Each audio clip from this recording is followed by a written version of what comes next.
بسم اللہ الرحمن الرحیم۔ السلام علیکم ورحمۃ اللہ وبرکاتہ۔ بسم اللہ الرحمن الرحیم۔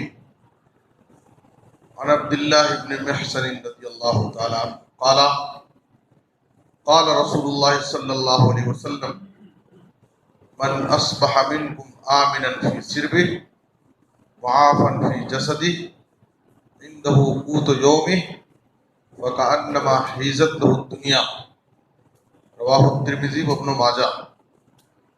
محترم حضرات، وطن سے محبت کے بارے میں لوگ افراط اور تفرید کا شکار ہیں۔ بعض لوگوں نے وطن سے محبت کو ایمان کا درجہ دے دیا اور ایک موضوع حدیث، ایک گڑی ہوئی حدیث کو لوگوں میں پھیلا دیا۔ حب الوطن من الایمان، وطن سے محبت کرنا ایمان کا ایک حصہ ہے۔ یہ حدیث گڑی ہوئی حدیث ہے، لوگوں نے بنا لی، ورنہ نبی صلی اللہ علیہ وسلم سے حدیث میں یہ بات موجود نہیں ہے۔ اور کچھ لوگ وطن سے بیزاری کا اظہار کرتے ہیں، نفرت کا اظہار کرتے ہیں، اور کچھ لوگ محبت میں بہت غلو کرتے ہیں۔ تو وطن سے محبت کی ایمان کا حصہ تو نہیں ہے، لیکن یہ ایک فطری چیز ہے۔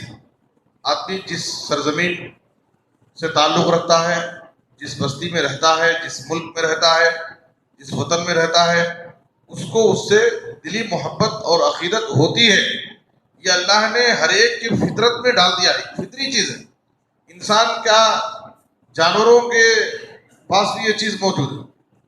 ہم پرندوں کو دیکھتے ہیں کہ صبح صبح وہ اپنے رزق کی تلاش میں ادھر ادھر کھیتوں میں، باغوں میں نکل جاتے ہیں، لیکن جب پیٹ بھر کر جب وہ ان کو روزی مل جاتی ہے تو پھر اپنے گھونسلوں کو، اپنے مسکن کی طرف واپس لوٹ کر کے آتے ہیں۔ تو پرندوں کو، چرندوں کو، درندوں کو، ہر ایک کو اپنے مسکن سے، اپنے ٹھکانے سے محبت ہوتی ہے۔ ہر ایک کی یہ خواہش ہوتی ہے کہ وہ اپنے مسکن میں، اپنے ٹھکانے میں وہ سکون سے رہے۔ اور نبی صلی اللہ علیہ وسلم نے ترمذی کی حدیث میں کہا کہ اگر کوئی شخص اپنی قوم میں، اپنے وطن میں امن اور سکون سے ہے اور جسمانی اعتبار سے صحت مند ہے، اس کے پاس صرف ایک دن کی روزی، تو گویا کہ دنیا کی ساری نعمتیں اس کو دے دی گئی۔ وطن میں اگر اپنی قوم میں امن سے ہے، جسمانی اعتبار سے صحت مند ہے، صرف ایک دن کی اگر روزی ہے تو گویا کہ ساری نعمتیں اس کو حاصل ہیں۔ اس لیے کہ اگر اس کی بستی میں اگر امن اور سکون نہ ہو، یا ایک کہ آدمی جسمانی اعتبار سے صحت مند نہ ہو، تو اس کے پاس سارے خزانے ہوں، ساری نعمتیں ہوں، فائدہ نہیں، آدمی اس سے فائدہ نہیں اٹھا سکتا ہے۔ تو یہ ایک فطری چیز ہے۔ نبی صلی اللہ علیہ وسلم کے بارے میں آپ دیکھیے، آپ صلی اللہ علیہ وسلم پر جب پہلی وحی نازل ہوئی اور خدیجہ رضی اللہ تعالیٰ عنہ اپنے چچا زاد بھائی ورقہ بن نوفل کے پاس لے کر گئے نبی صلی اللہ علیہ وسلم کو، ورقہ بن نوفل نے نبی صلی اللہ علیہ وسلم سے پوری تفصیلات معلوم کی، تو اس وقت ورقہ بن نوفل نے ایک پیشین گوئی کی کہ کاش کہ میں اس وقت زندہ رہتا جس وقت آپ کی قوم آپ کو آپ کے شہر سے نکالے گی۔ تو نبی صلی اللہ علیہ وسلم بہت تعجب میں پڑ گئے اور تعجب سے پوچھا، اوا مخرجیہم، کیا میری قوم مجھے میرے وطن سے نکال دے گی؟ تو اس وقت ورقہ بن نوفل نے کہا کہ صرف آپ کا مسئلہ نہیں ہے، بلکہ یہ دعوت، یہ پیغام جتنے بھی نبی لے کر کے آئے اور اس مشن پر چلے، ہر ایک سے دشمنی کی گئی، ان کی مخالفت کی گئی، ان پر ظلم کیا گیا۔ یہ آپ کا صرف معاملہ نہیں ہے، لیکن اگر میں اس زمانے میں موجود رہا، اس وقت میں زندہ رہا، تو میں آپ کی بھرپور مدد کروں گا۔ امام سہیلی رحمۃ اللہ علیہ اس حدیث کی شرح میں کہتے ہیں، ففی ھذا الحدیث دلالۃ علی حب الوطن، اس حدیث میں وطن سے محبت کی دلیل موجود ہے، اور نبی صلی اللہ علیہ وسلم کو اپنے وطن، اپنی قوم سے جدائی پر آپ صلی اللہ علیہ وسلم کے دل پر کتنی شاق بات گزر رہی تھی اور کتنی تکلیف ہو رہی تھی کہ آپ نے تعجب سے پوچھا کہ کیا میری قوم مجھے میرے وطن سے نکال دے گی؟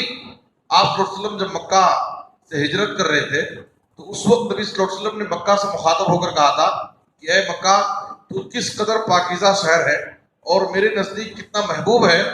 ولولا ان قومی اخرجونی ما خرجت من کے یا ما سکنت غیر کے، کہا کہ اگر میری قوم مجھے میرے وطن سے نہیں نکالتی تو میں تجھے چھوڑ کر کے کسی دوسرے شہر کو میں اپنا مسکن نہیں بناتا تھا، دوسری جگہ میں نہیں جاتا تھا، لیکن میری قوم نے مجھے نکلنے پر مجبور کر دیا، اس لیے میں اپنے وطن کو چھوڑ کر کے جا رہا ہوں. پھر نبی صلی اللہ علیہ وسلم مدینے کو اپنا وطن بنائے. جب آپ صلی اللہ علیہ وسلم سفر کے لیے جاتے تھے اور واپس لوٹتے اور مدینہ کی دیواروں پر نبی صلی اللہ علیہ وسلم کی نظر پڑتی تو اپنی اونٹنی کی رفتار کو تیز کر دیتے تھے. حافظ ابن حجر اسقلانی رحمۃ اللہ علیہ اس حدیث کی شرح میں کہتے ہیں کہ نبی صلی اللہ علیہ وسلم اپنی اونٹنی کی رفتار کو تیز کیوں بڑھا دیتے تھے؟ اپنے وطن کی محبت میں، کہ آپ صلی اللہ علیہ وسلم اپنے اہل و عیال سے ملنے کے لیے، اپنی بستی میں آنے کے لیے اپنی سواری کو تیز کر دیتے تھے کہ جلدی اپنی بستی میں پہنچ جائیں اور اپنے اہل و عیال سے مل جائیں. تو یہ فطری چیز ہے. نبی صلی اللہ علیہ وسلم بھی اپنے وطن سے محبت کرتے تھے. وطن سے محبت کرنے کے کچھ تقاضے بھی ہیں. جس وطن میں آدمی رہتا ہے، جس بستی میں رہتا ہے، جس ملک میں رہتا ہے، اس سے اس کو محبت کرنی چاہیے. اس کے کچھ تقاضے ہیں. سب سے پہلا تقاضا یہ ہے کہ اس ملک کے، اس وطن کے جو قوانین ہیں، جو اصول بنائے گئے ہیں ملک کی اور وطن کی کے امن اور سلامتی کے لیے، تو اس سب کی یہ ذمہ داری ہے کہ ان اصول اور قوانین کی پاسداری کریں، ان کا اہتمام کریں، ان کی پابندی کریں، اس قانون پر عمل کریں. اس لیے کہ جو قوانین بنائے جاتے ہیں وہ امن اور سلامتی کے لیے، فسادات کی روک تھام کے لیے. تو یہ پہلی ذمہ داری ہے. اگر ہم جس وطن سے محبت کرتے ہیں تو اس وطن کے جو قوانین ہیں ان قوانین پر ہم عمل کریں، اس کے مطابق ہم چلیں، قانون کی خلاف ورزی نہ کریں. اور دوسری بات یہ ہے کہ وطن کے جو بھی افراد ہیں، رہنے والے، ہم ہر ایک سے مل جل کر کے رہیں. آپ دیکھیے نبی صلی اللہ علیہ وسلم جب مدینہ گئے، مدینہ کے یہودیوں سے مدینہ پہنچنے کے بعد نبی صلی اللہ علیہ وسلم نے سب سے پہلا جو کام کیا، مدینہ کے یہودیوں سے معاہدہ کیا کہ ہم لوگ مل کر کے رہیں گے اور اس مدینے کو مضبوط کریں گے اس شہر میں. حالانکہ آپ کو معلوم ہے کہ اسلام اور اہل اسلام کے سب سے بڑے دشمن یہودی ہیں، لیکن پھر بھی نبی صلی اللہ علیہ وسلم نے حکمت اور مصلحت کے تحت فوری طور پر آپ صلی اللہ علیہ وسلم نے ان سے معاہدہ کیا اور مسلمانوں کا حلیف بنایا. تو جس وطن میں آدمی رہتا ہے اس وطن کے افراد سے سب سے مل جل کر کے رہے، ملنساری ہو، اور لوگوں سے اختلاف کرنا، دشمنی کرنا، قتال جدال کرنا، فتنہ فساد پھیلانا یہ اچھی چیز نہیں ہے.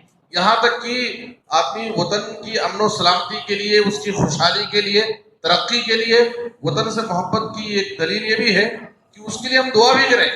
آپ دیکھیے ابراہیم علیہ السلام نے مکے کے امن کے لیے دعا مانگی، رب اجعل ھذا البلد آمنا، اے اللہ اس شہر مکہ کو امن کا شہر بنا دے.